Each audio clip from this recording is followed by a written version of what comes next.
So I just saw Masters of the Universe and I got quite a lot of thoughts on it. This movie's directed by Travis Knight, who directed a ton of Laika movies, and he also directed Bumblebee, which was a movie I loved. Fun fact, did you know that his dad is the founder of Nike?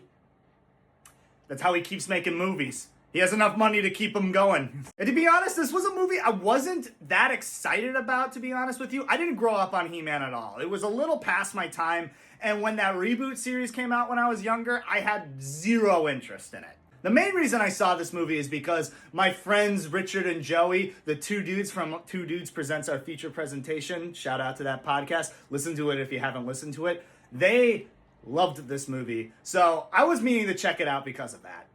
And I gotta say, I am glad I got to see this movie. This was way more fun than I thought it was going to be.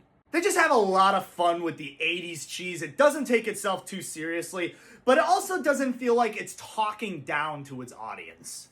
There's this thing with movies where if the characters have really silly names, they tend to just make fun of that. And that's in this movie, but it's a lot more endearing. Our character of Adam, who becomes He-Man, he's really relatable, and the way he builds up Eternia is that of a child. So when you hear these names, it's from the perspective of someone who was like 7 years old. So it makes you buy into it a lot more.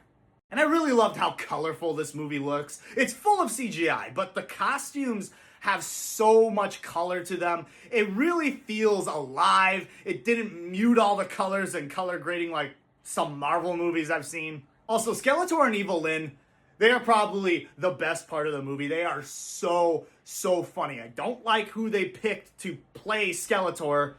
If you've seen the marketing for the movie, you know who it is. But that being said, Skeletor, writing-wise, great. So funny. I had a blast every time he was on screen. I think my biggest complaint with this movie is that it is a little too long. It's almost 2.5 hours, and I don't feel like it was necessary.